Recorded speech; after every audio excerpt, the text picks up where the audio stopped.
नमस्कार दोस्तों, चर्चा देश की यूट्यूब चैनल में आपका स्वागत है। दोस्तों, कर्नाटक में बड़ा राजनीतिक फेरबदल हुआ है।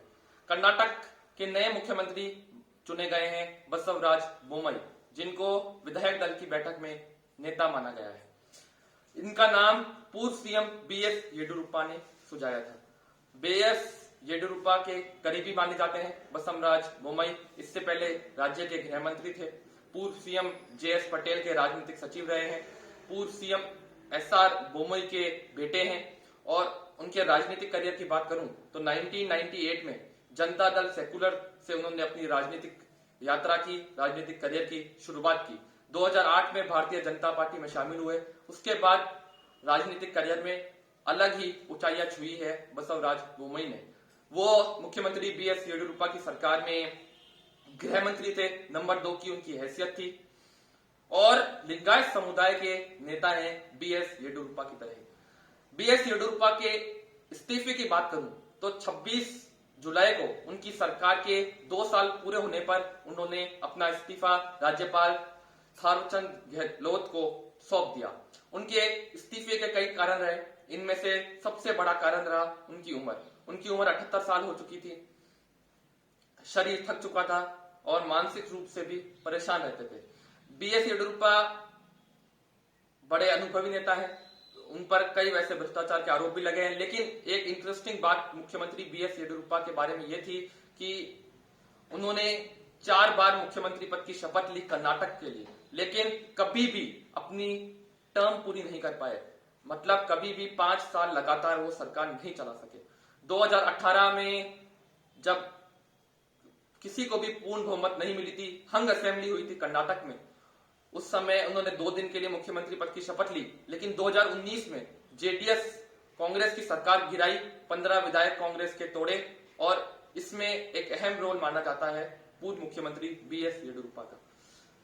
बसवराज बोम्मई को पूर्व सीएम बीएस येडियुरप्पा ने बधाई दी और बसवराज बोम्मई ने कहा, शपथ ग्रहण उन्होंने कल की। उसके बाद उन्होंने कहा कि गृह मंत्री अमित शाह, प्रधानमंत्री नरेंद्र मोदी, पूर्व CM BS Yediyurappa, JP Nadda, इन सबका उन्होंने धन्यवाद किया और कहा कि हमारी सरकार गरीबों की सरकार होगी, आम आदमी की सरकार होगी और कर्नाटक के विकास के लिए हम प्रतिबद्ध रहेंगे। बीएस येडियुरप्पा ने भी बसवराज बोम्मई को ट्वीट करके बधाई दी है और ये बात पता चलती है कि बसवराज बोम्मई और पूर्व सीएम बीएस येडियुरप्पा के रिश्ते कितने अच्छे थे। और बीएस येडियुरप्पा ने ही बसवराज बोम्मई का नाम मुख्यमंत्री पद के लिए सुझाया था।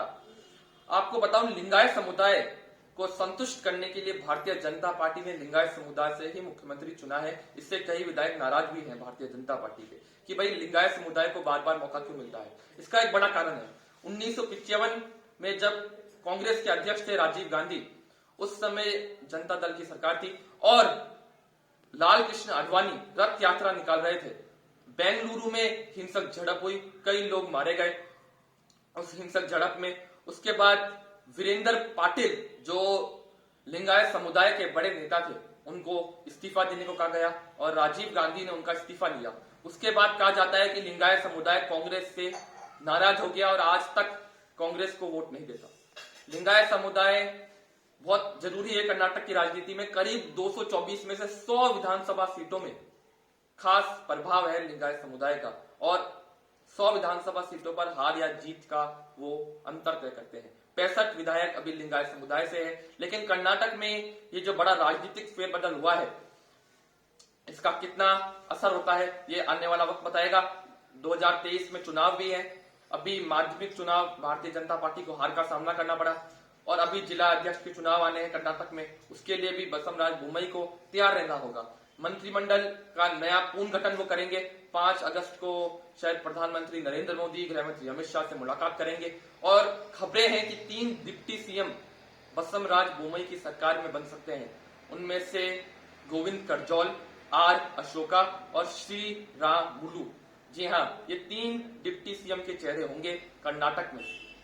मंत्रिमंडल विस्तार होगा और नया सिरे से मंत्रिमंडल में उनको जगह मिलेगी। आपको बताऊं बीएस येडियुरप्पा के बारे में। बीएस येडियुरप्पा को संगठन में बड़ी जिम्मेदारी मिल सकती है। उन्हें किसी राज्य का राज्यपाल बनाया जा सकता है लेकिन बीएस येडियुरप्पा ने साफ साफ मना किया कि मुझे कोई राज्यपाल नहीं बनना, भारतीय जनता पार्टी के संगठन के लिए काम करना है और 2023 में पार्टी की वापसी के लिए उनका फैक्टर बड़ा होगा।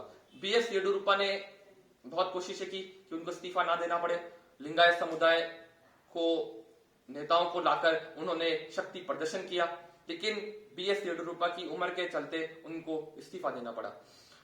आपकी क्या राय है कर्नाटक की राजनीति के बारे में? आप अपनी राय कमेंट सेक्शन में दीजिए। इस वीडियो को लाइक कीजिए, शेयर कीजिए, सब्सक्राइब कीजिए। जय हिंद, जय भारत।